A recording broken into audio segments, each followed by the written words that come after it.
Give me just a couple seconds here. I will get everything called up. I'm going to get my article update that's about to post. You're seeing it actually before it posts. So this is exclusive content for the Restream folks tonight. And I mean for the Patreon folks tonight, and because we've sent the super secret YouTube link out on the Patreon side. It pays to be a patron. So what I wanted to do is talk to folks about why Bligh Madris. There seems, I won't say there's confusion. I have a theory. Okay. And I'm going to share my theory. And then I'm going to go, and I don't have what I'm about to say written because I don't think it's going to be true, even if I may want it to be. Um, okay. Hang on. Let me see. What am I doing here? Oh.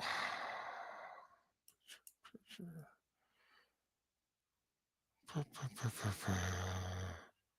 do it's been too long. Let's see. Um. Oh, I know what I gotta do. Sorry about that, folks. There we go. Sorry about the time delay. Okay, here we go. I'm going to work you guys through an update I've made to the Bligh Madris article. Things in blue or purple font, depending how your eyes see it. Are what I've put in there tonight. This is an article that, quite frankly, when I wrote this Bligh Madris article on January 4th, when the Astros signed Bligh Madris, like, why am I wasting my time? In fact, somebody questioned me, like, Larry, why are you wasting your time writing an article about a player that's never going to see the field? Well, here we go. Here we go. June 23rd, he's going to be on the active roster. So that's kind of interesting. Um, Okay, I'm not sure why I'm frozen, but I am still talking and I am still being heard. So we'll see about that. We're going to take the chat outlay off because I don't think anybody's going to be here. And I'm going to disable the camera and I'm going to enable it. See if that helps. Okay, well, now you lost me, but you can still hear me. Technical difficulties on the Larry the GM show tonight. That's all right. We'll be good. All right, so let's talk about why Bligh Madris from is being recalled now. Um, and a lot of it goes back to what I originally wrote in January, and now we're going to see it play out. And I think there's one very key thing here.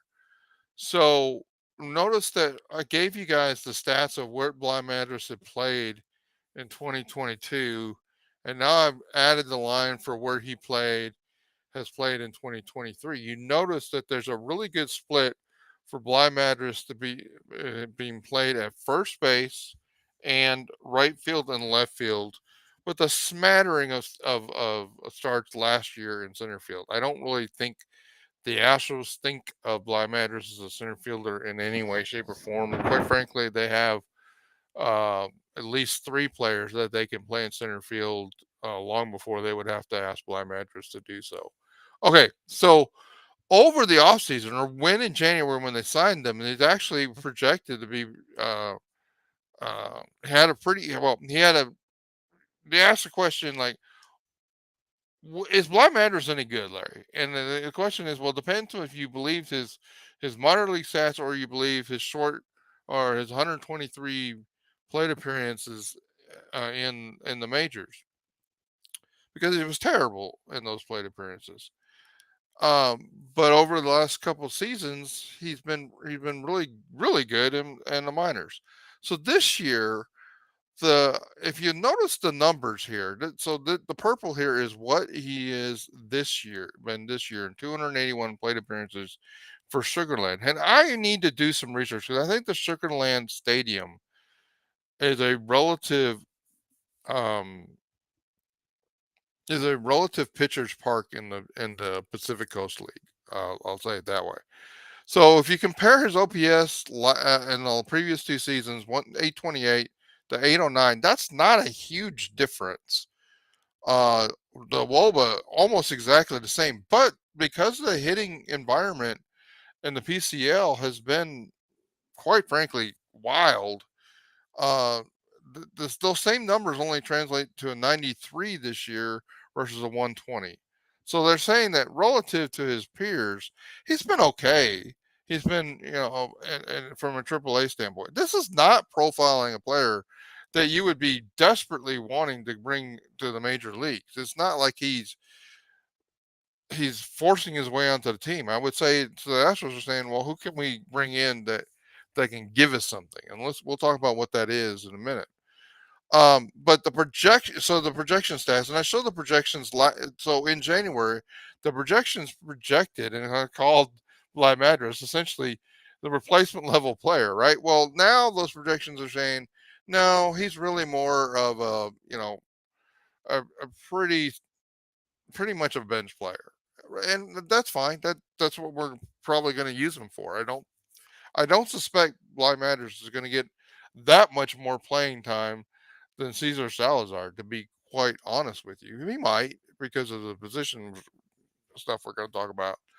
I gave you the history. This is from January, and then so the WRC plus projection now of 84 would not blow anyone away, or is it really better than some of the alternatives? But here are the WRC plus, or is it better than the alternatives? And here's the projections of the what I would consider. So if you look at first base, players that they would consider for a first base or an outfield spot, the spots that Bligh Madris has that are in competition. I don't even put McCormick and Myers in here because that, as far as I'm concerned, this is really more about Jokes and Dubon and Abreu and Diaz from a first base standpoint. Here's the other six players that the Astros have had in the majors so far this year, and Corey Lee, who's not been there. So it's important to understand. Like I talked about, Madras 93 WRC plus. Well, Kessinger was a 106. Then Madras is second. So it's not like there's been a lot of other players that have been tearing up AAA. You got Corey Lee here with a 77 WRC plus in AAA. He's not banging down the doors either. Hensley, who had a horrible time in the majors early on, he's batting 89 WRC plus. So, I think you could make the argument if Hensley was doing better in AAA, he would be up instead of Bligh Madris. But here we are. So if we look at this and we say, okay, if all the six players, I need that needs to be blue. Sorry about that. We'll get that into blue font or the purple font. Um, you can compare those players, and it's like, okay, what does this move mean? And it meant something earlier in the year, but I think it means something now a little bit different than that. So if you look at who the Astros had on the bench, they basically had Kessinger, Myers or McCormick, Jokes, Myers, McCormick, or Jokes. Two of those were playing. One of those wasn't. That was on the bench. All three of those guys are really outfielders. Although I guess they tried to play. Had McCormick and Jokes take reps at first base. Jokes has played third base in the past, but he hasn't at all for the Astros this year. So you got Kessinger, who's really a middle infielder. He can play third. So, second, short, third. He's not really a first baseman, although the Astros played him at first base for one game.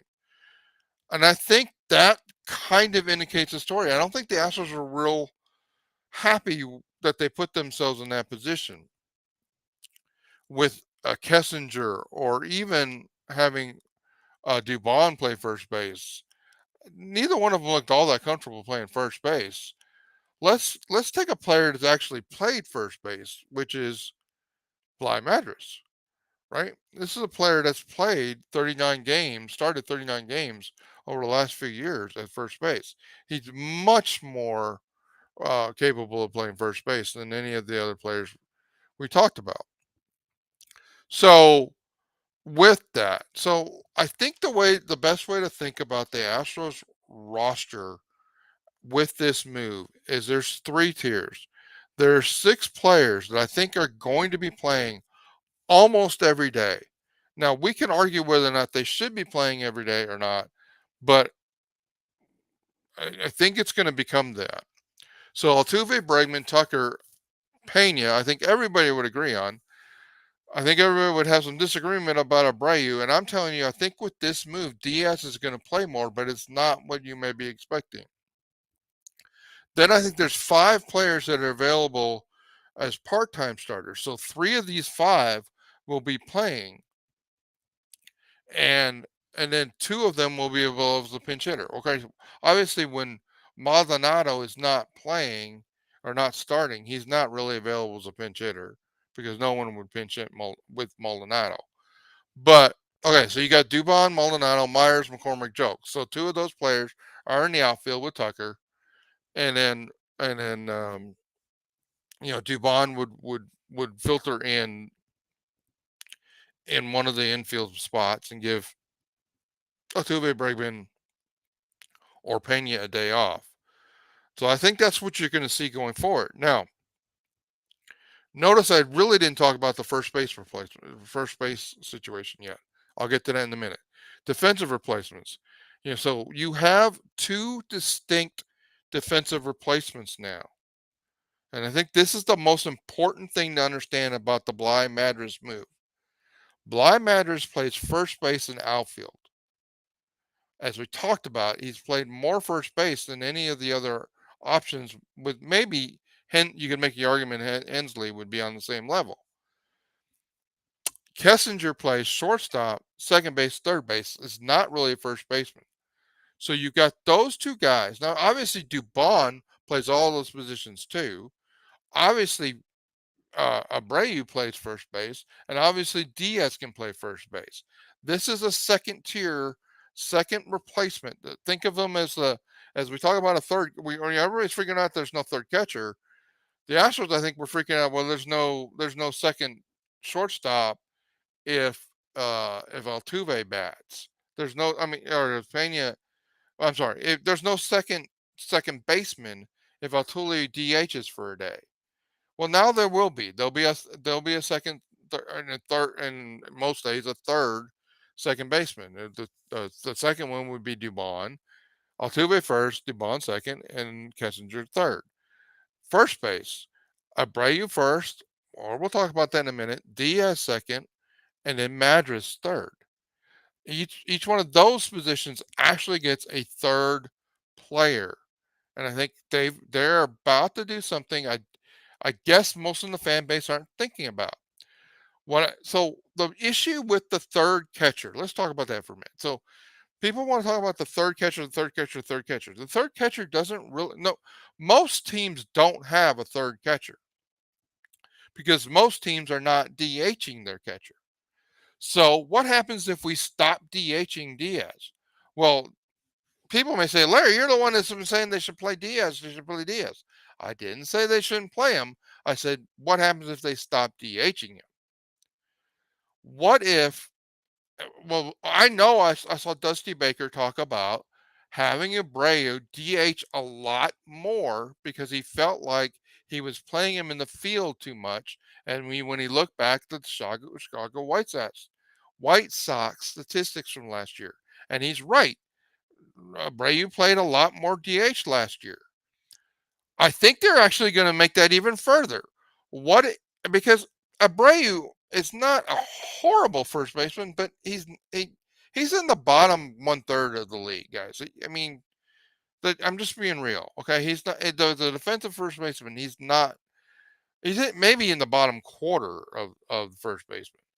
Well, Diaz is younger. He may have some growing pains, but Diaz could easily be the starting first baseman. What if Diaz started?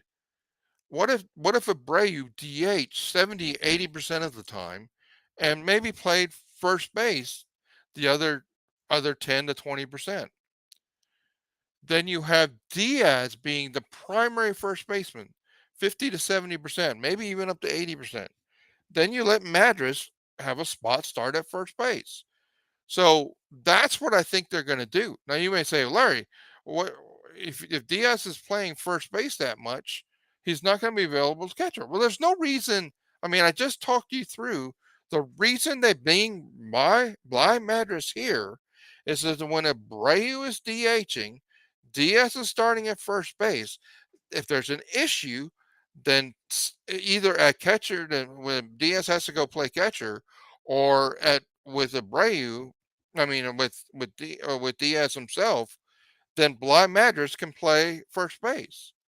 So he's the third string at first base, knowing that you're going to DH Abreu a lot more, and then you basically run the catcher position as most teams do, where you have Maldonado.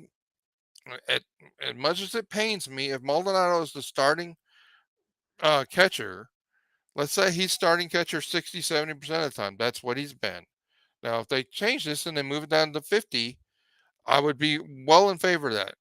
But what happens is Diaz is going to be 50 to 70% starting first baseman. Then he's going to be the backup catcher to 30 to 40%. So he's literally going to be playing 90 to 100% of the games. The, he will get the same sort of rest. That's why I put him in that first category. He's going to get the same rest pattern that an Altuve, Bregman, Tucker, or Pena gets. And that's where I think we're going. You're going to see, so recap, we're going to see Abreu DHing most of the time.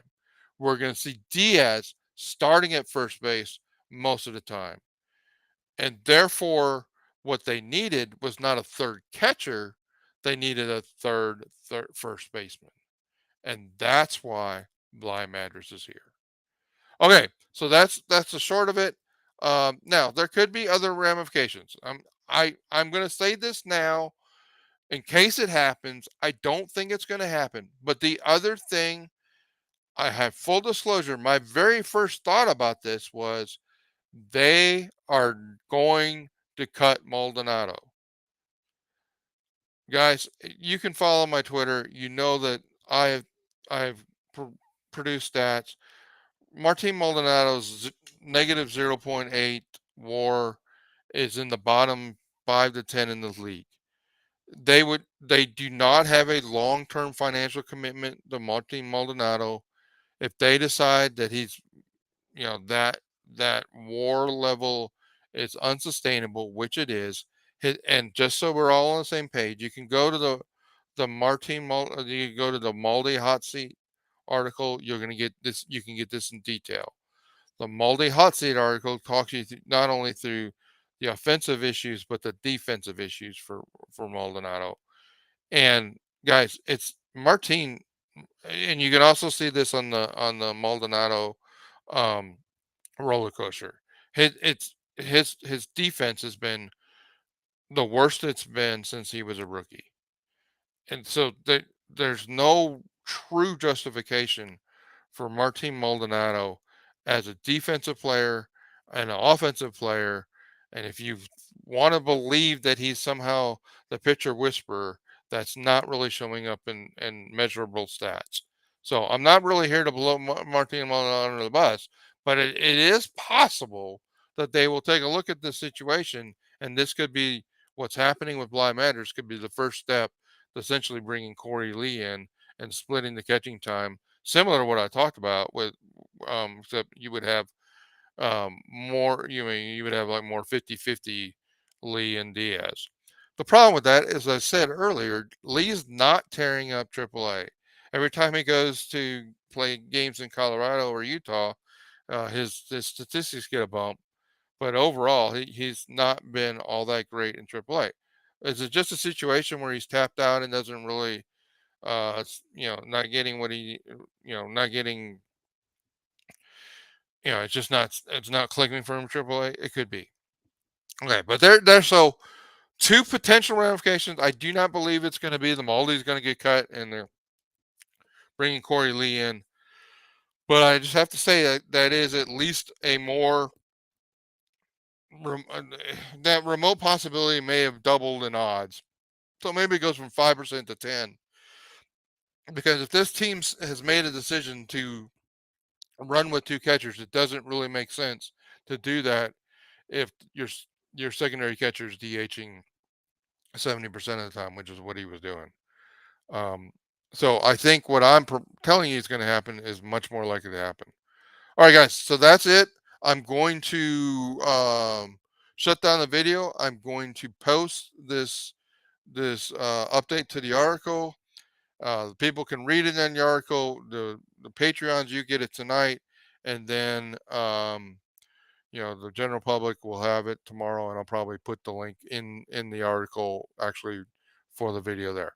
Uh, Let me, before I go, please subscribe to the channel on YouTube. If you're watching this on YouTube, please subscribe to the channel. Um, please subscribe to the website. If you really want to help me out, please become a Patreon member. You can find the links at most of the articles in the bottom recently. Please become a Patreon member and support the site, or you can go to Larry Jim. It's basically the links on the page. So please do that. That'll help me out. I am having to pay again my fees to put the website up for year number 3. So it would be helpful to have some financial support. Thanks, guys, and I appreciate it. And we'll talk to you soon.